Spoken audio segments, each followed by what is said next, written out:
Good day everyone, this is Module 7, Mathematics of Investment. Everybody uses money. Sometimes you work for your money and other times your money works for you. So for example, unless you are attending college on a full scholarship, it is very likely that you and your family have either saved money or borrowed money, or sometimes both. So to pay for your education. When we borrow money, we normally have to pay interest for that privilege.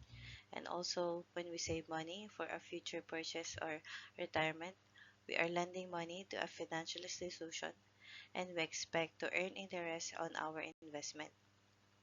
So here we will develop the mathematics in this chapter to understand better the principles of borrowing and saving money. Math and banking. When we save money or spend, budget, and invest, we are using math in our daily lives. When we go to the bank, then we are also using math, even if we don't notice it. So in this lesson, um, we will start our discussion on mathematics of investment by discussing the following terms. The first one is simple interest, and the second one is compound interest. So before we learn about the practical application of math in finance, let's read the module objectives. At the end of this module, the students are expected to, first one, appreciate and be able to articulate the importance of mathematics of investment in the lives of people. Second, express appreciation for mathematics of investment as a human endeavor and its importance in the society and the in contemporaneous modern world. Number 3, apply the knowledge of ordinary and exact simple interest and compound interest. And lastly, identify the type of interest applicable to a certain problem, whether simple interest or compound interest. If you choose your bank wisely, you can make your money grow efficiently. This is the principle of earning interest. So what is interest? Interest can be defined as the amount of money paid when borrowing another person's money. It can also be the amount you are paid when you lend money. So interest is the compensation that a borrower or a capital pays to a lender for its use. It can be viewed as a form of a rent that the borrower pays to the lender to compensate for the loss of opportunity to use the capital to other productive financial transactions. So sometimes interest does not only mean in borrowing money, sometimes we can also use interest for saving money. So let's read the basic definition or basic terms that we need to know. So the first one is the principal, P or principal amount. So principal amount means it is the original amount borrowed. Next one is the rate of interest or the R means rate. It is the percent that the borrower pays for the use of money commonly expressed as annual interest rate. So next one is the T or time. It is the length of time usually expressed in years. So make sure that your time when you solve for interest is expressed in years. Next one is maturity date or the due date. So maturity date is the date on which the loan is to be repaid. Kung kailan nyo babayaran yung whole amount ng perang hiniram. And then lastly, maturity value or it denotes M. It is the total amount that the borrower would need to pay back. So, yung total amount yung kailangan yung bayaran, including the principal amount and also the interest. Formula for earning interest. You can calculate simple interest by multiplying the amount balance or the principal amount by the interest rate by the time period the money is in the account. So, interest is equal to P times R times T, or wherein the P is the principal amount, R is the rate of interest, and T is the time period. So we also have the maturity value. It is the total amount the borrower would need to pay back and is usually denoted by M. And to find the maturity value, we simply add the interest to the principal amount. So, yung formula in finding the maturity value is M equals P plus I. Okay? Wherein M is equal to the maturity value, P is the principal, and I is the amount of interest. Okay, so let's have an example. If you deposit 1,000 in a savings account with a 5% interest rate, so that's $1,000 for example. So what is the interest after a year? And how much money will be in your account after a year, assuming you haven't withdrawn or added any amount? So, ibig sabihin, 1,000 lang yung laman ng savings. How much interest will you earn after a year? Okay, so of course, first we write the formula, which is interest, or I, equals P times R times T. And then we need to know what is P. So P is the principal amount. It means yung kung magkano yung inutang. So from the previous slide, yung yung save, magkano yung inutang mo or magkano yung sinave is $1,000 times the interest rate. So make sure yung interest rate is syempre naka-given siya as percentage, right? So the given earlier is 5%. So how do we make it as a decimal? So we can input 5% in a calculator, but if you're doing it or solving it manually, we need to convert it to decimal. How do we convert it to decimal? Yung 5, i-over lang natin ng 100. So, magiging 5 over 100.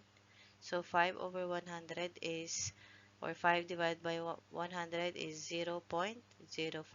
That's why we have 0.05. Or in short, if you have 5% like that, right?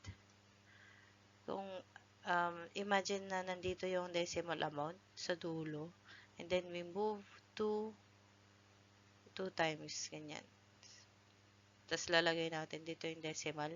So, kung empty yung dito, lagyan nyo ng 0. That's why we have 0.05 or 0.05. And then t equals 1 year. So, in terms of years, so that's 1.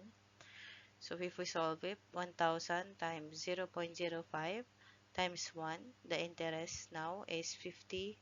Don't forget the currency, kung ano yung sign, if it's peso, if it's dollars, if it's yen, ganyan. If it's won, so you need to write what's the currency. So, now the interest rate is 50%, right? So, we have another question earlier. The second one is how much will you earn in a year? So, syempre, kung meron kang, ito yung principal amount mo. So, that's the maturity value, yung how much will you earn in a year. Yan. So, 1,000 plus the interest is 1,050. This means the total amount your account will have over a year is $1,050. So, this is also called the M, or maturity value. So, the total amount of money you have in your account is called balance. Yun kapag savings, yan. But if it's borrowed money, it's called maturity value. Yun yung total amount na babayaran mo. So, if it's savings, yung balance. So, in the previous problem, $1,050 is the total balance of your bank account. Okay, so let's have another example. Let's try it out. Mr. Flores plans to buy a sala set from department store which costs 12,000 pesos. The loan charges 1,800 interest in 6 months. Find the simple interest rate. So now we're looking for the interest rate. So let's analyze the problem. So, first one, syempre, hanapin muna natin yung P, the given. So, we have P. What's the principal amount? So, ibig sabihin kung magkano yung uutakin mo. So, we have 12,000 pesos. Yan, nakikita. Yan. So, that's 12,000 pesos. What's R? Equals R is missing. As you can see, we need to find the simple interest rate. So, R is missing. So, PRT, we have T, which is 6 months.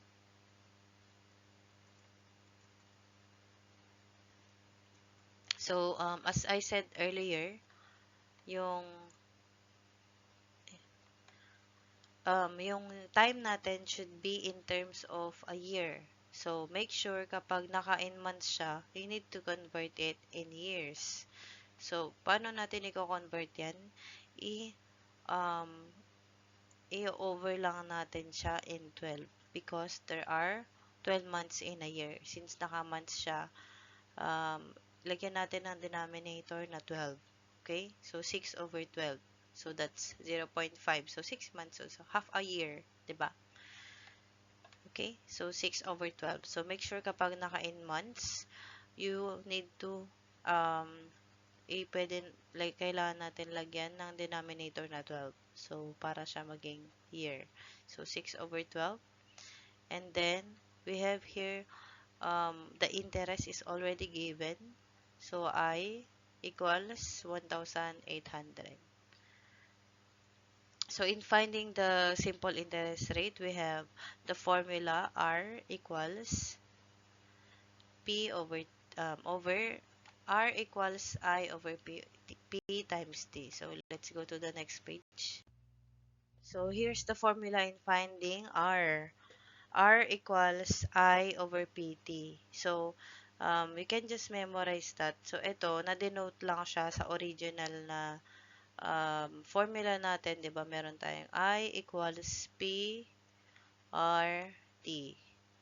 So, since missing yung R, kailangan natin maiwan yung R dito sa PRT. So, i-divide natin siya both sides by P times T. Oh, so, kung anong dinivide natin dito sa right side, ganoon din dito sa left side, P times T. Para makancel out yung P, makancel out yung T. Ngayon, ang natitira na lang is R equals I over P times T. So, ganoon. Kaya nakuha natin yung formula na yan. Okay? So, since earlier meron na tayo yung given, which is I equals 1,800 here. So, substitute lang natin yung mga formula, yung mga given. Then, yung P natin kanina is 12,000. And then, our T earlier is 6 over 12. Okay? 6 months is 6 over 12. Half a year. Now, i-calculate lang po natin to sa calculator. Then, we will have R equals 0.3. And then, since we're talking about rate or we're looking for the rate, we multiply it by 100 to get the percent. So, 3 times 100 or 0.3 times 100 is equal to 30%. Means the interest rate in 6 months is 30%. Okay? So, next, let's try how to find T or the time.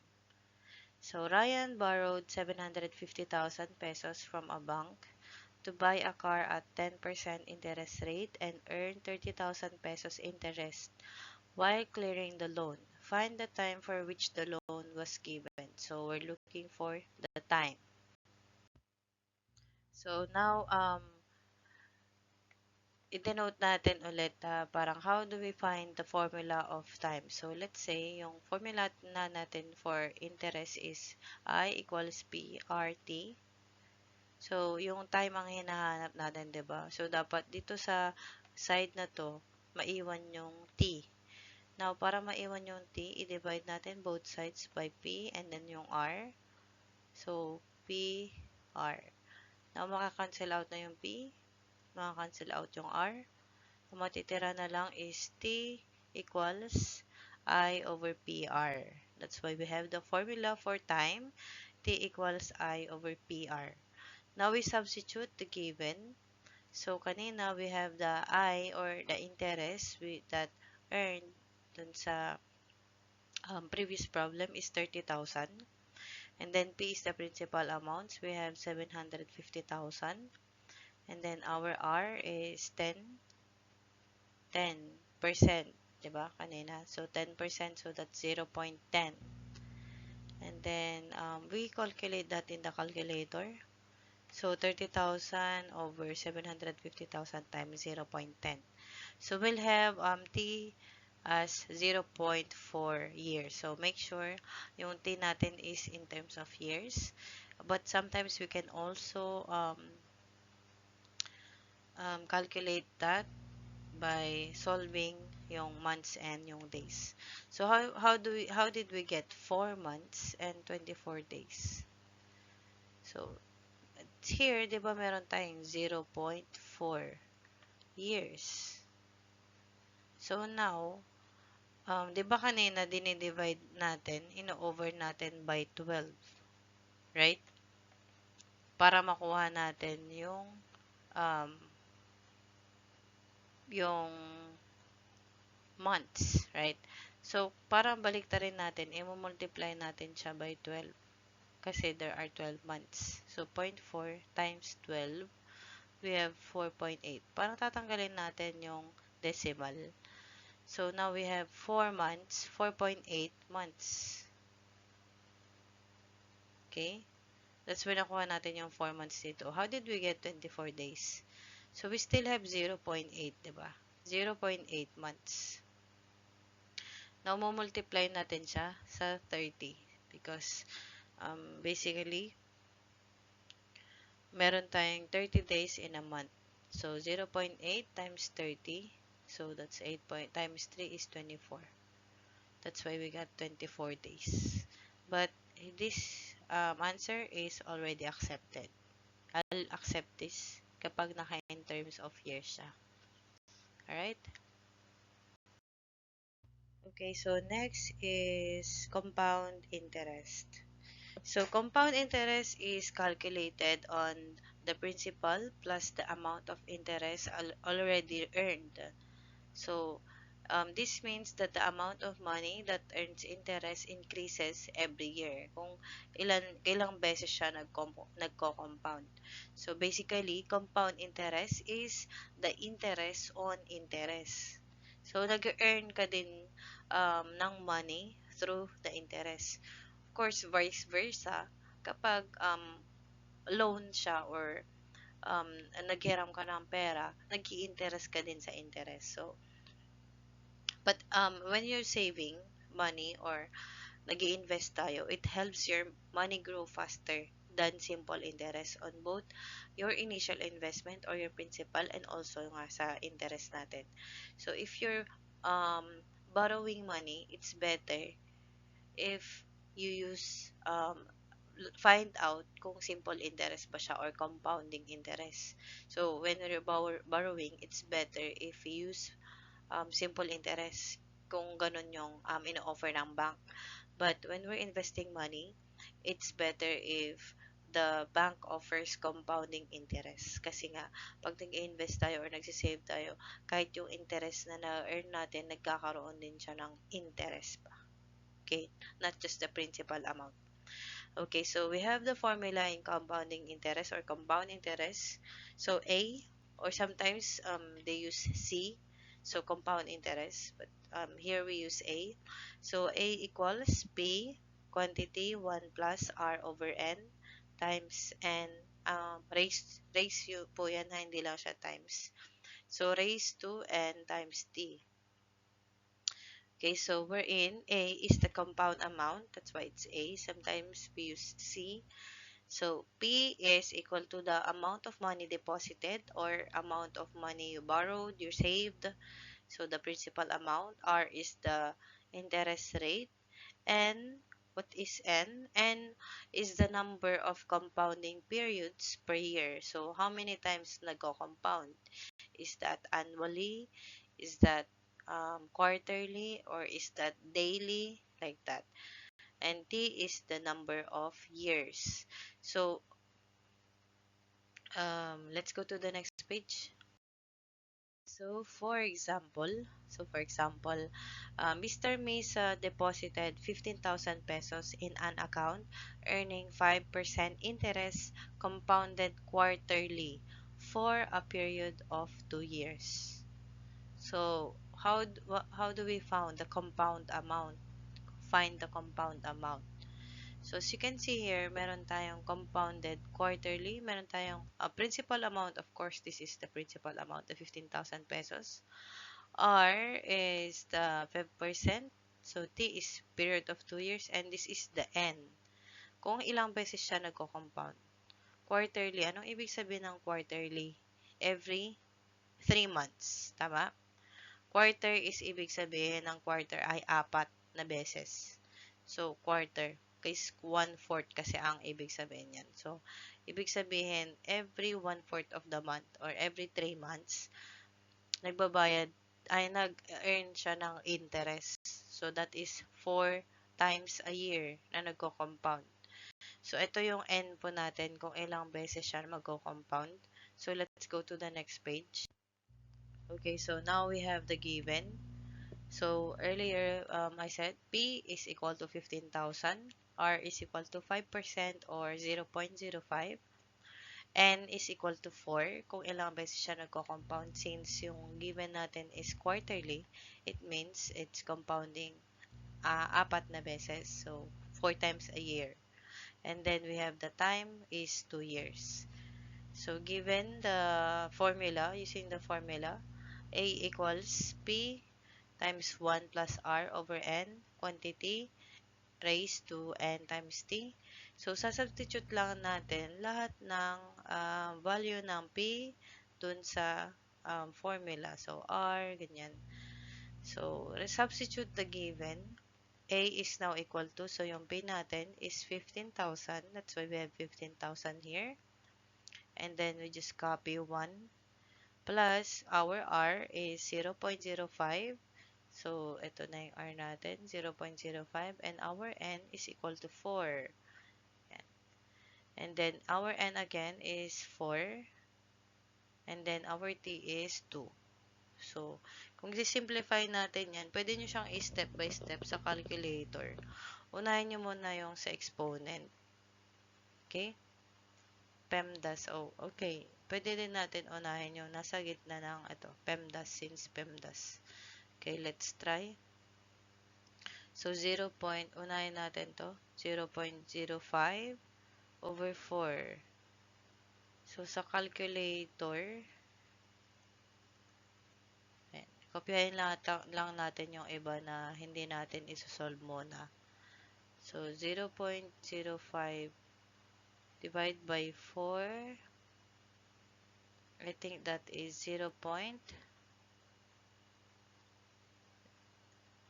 divided by 4. So, 0, 1,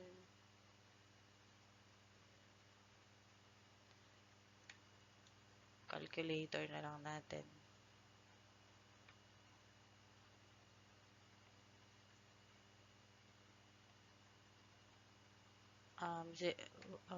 Ayan. So, 0.05 divided by 4. So, that is, I think, 0.0125. Then, pwede din na natin itong i-simplify since nandun naman siya sa labas. 4 times 2 is equal to 8. Then, now, 15,000. So, kung wala kayong mga calculator, just do this. Simplify niyo siya step by step. So, 1 plus 0.0125. So, that is 1.0125 raised to 8. So, calculate na natin. Pwede na to direct sa calculator. Now, we'll have the answer, 16,567.29. So, that is now the compounded amount after 2 years. Pesos. Don't forget yung peso sign. Okay? Okay, so, that's it for today. And if you want to review more, nasa module po yung mga examples natin na iba. And if you have any questions, feel free to message me. Okay, that's it for today and thank you.